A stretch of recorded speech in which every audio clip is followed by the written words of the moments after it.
Meus amados irmãos e amigos, a paz do nosso Senhor e Salvador Jesus Cristo.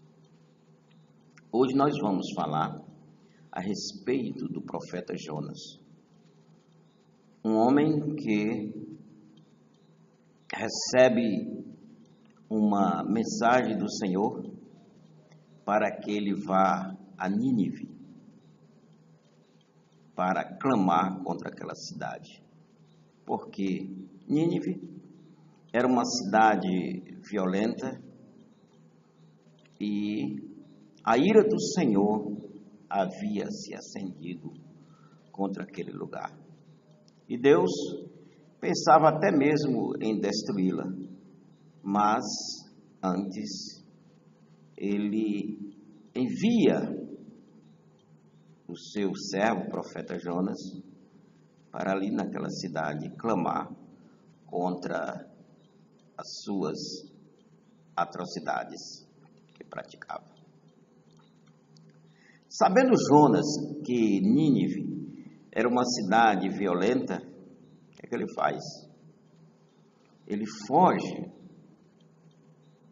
dessa responsabilidade e vai até Jope e lá pega uma embarcação e vai para Tarsis, achando ele que, agindo desta maneira, estava fugindo da presença do Senhor.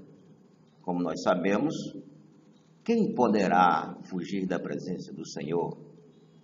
Quem poderá se ocultar dos seus olhos? Ninguém, porque a Bíblia diz que todas as coisas estão nuas e patentes aos seus olhos.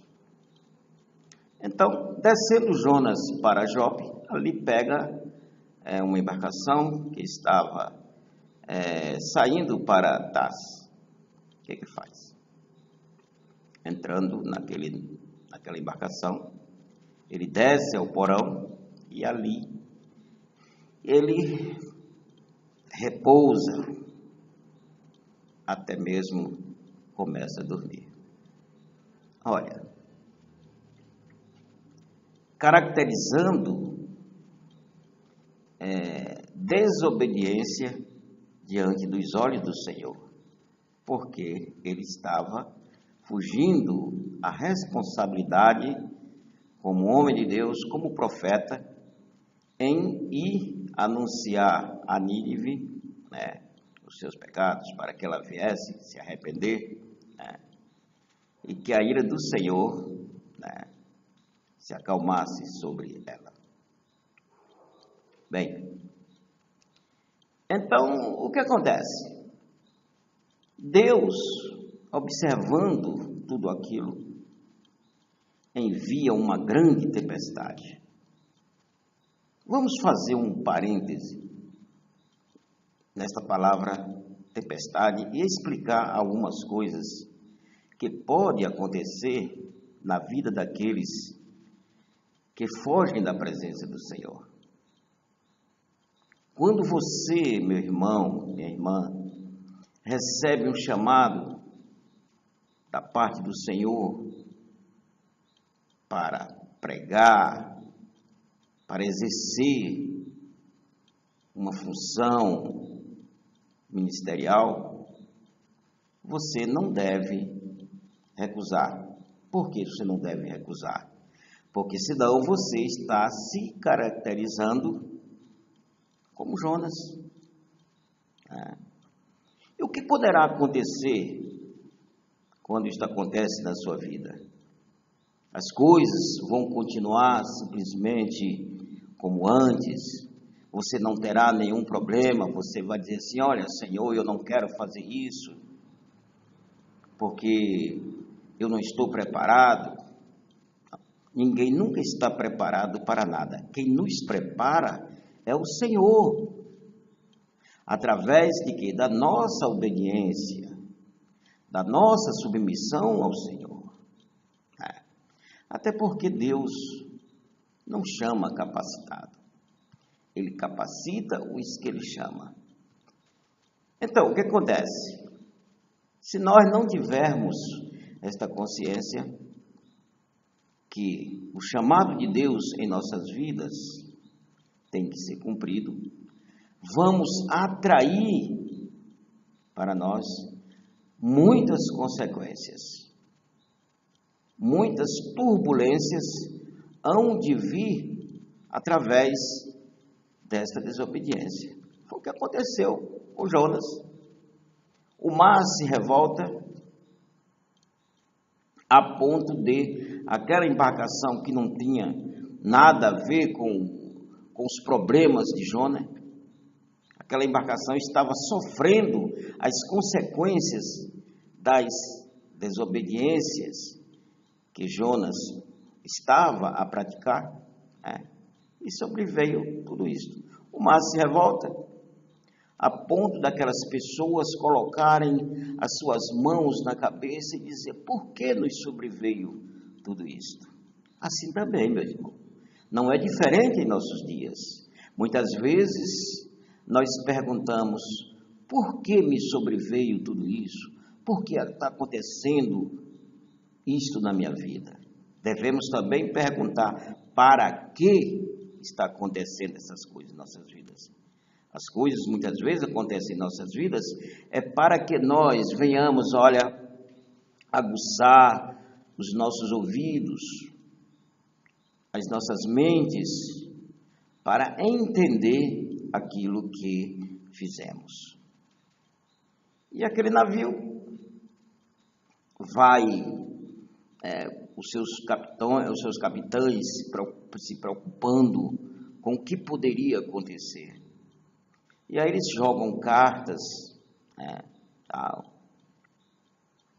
para ver sobre quem cairia aquela situação. Como nós podemos ver, estando Jonas em desobediência, certamente o Senhor Deus revelaria que ele seria o responsável por tudo aquilo.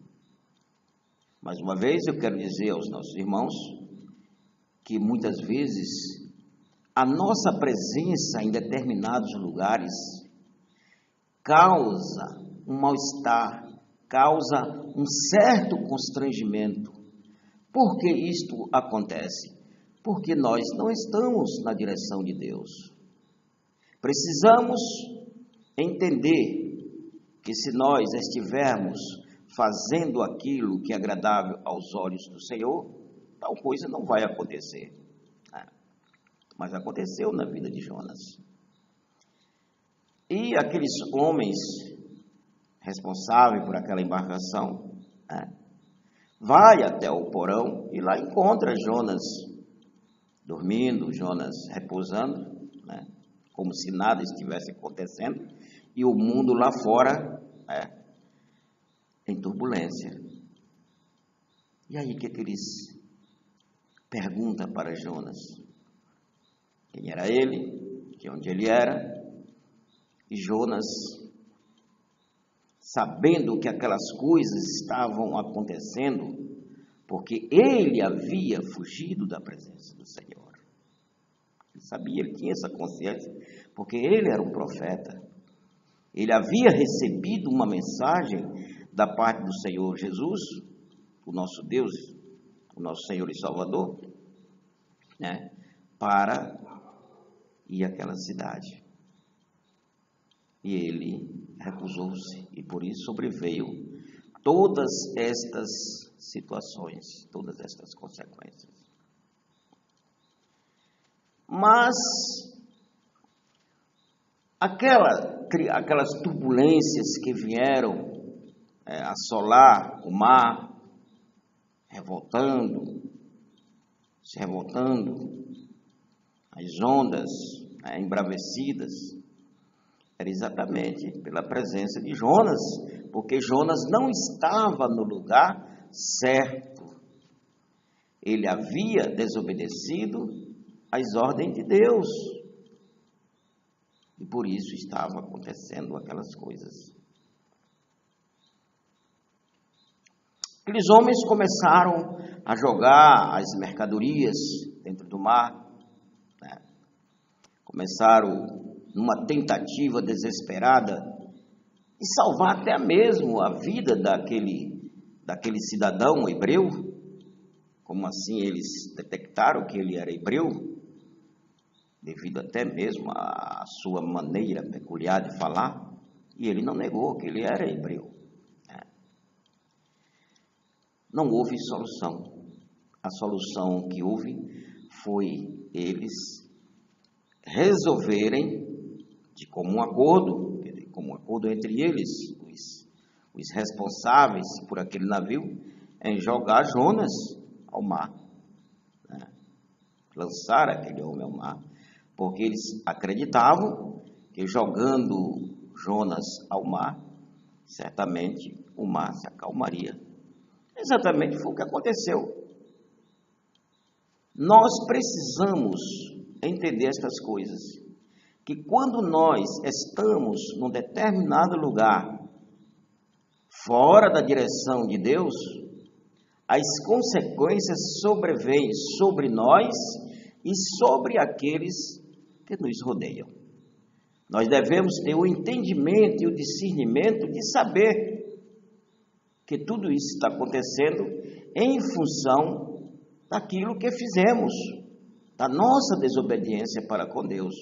E é por isso que muitas vezes as coisas em muitas vidas não dão certo, porque a desobediência predomina em suas vidas. Jogando Jonas ao mar, tudo se acalmou, e aquele navio certamente seguiu o seu destino. Mas Deus tinha um propósito na vida de Jonas, na vida daquela cidade. O que Deus fez foi providenciar um transporte alternativo para Jonas. Assim também pode acontecer comigo e você.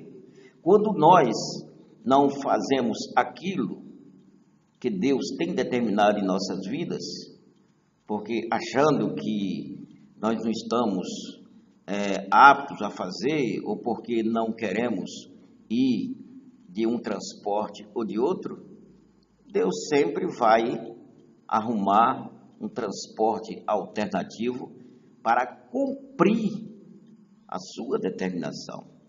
Porque nós jamais deveremos relutar contra o mandado do Senhor, contra a determinação do nosso Deus. Nós não podemos. Foi o que aconteceu na vida de Jonas. Jonas se esquivou, em primeira instância, e ir para Nínive, com medo daquele povo, que o povo era violento, e até mesmo uma nação hostil a Israel. Mas ele foi, porque o Senhor determinou. Assim, meu irmão, eu quero dizer para você, se você tem um chamado da parte do Senhor, não se esquive, porque você não obedecendo, você estará trazendo consequências sérias para a sua vida e para a vida daqueles que estão do seu lado. Porque Deus tem prioridade na sua vida. O que você deve fazer é se colocar nas mãos do Senhor e dizer: Senhor, se eu não quero ir desse ou daquele transporte, prepara para mim um transporte alternativo, para que eu possa chegar aonde tu queiras que eu chegue e cumprir aquilo que tu tens determinado em minha vida. Amém?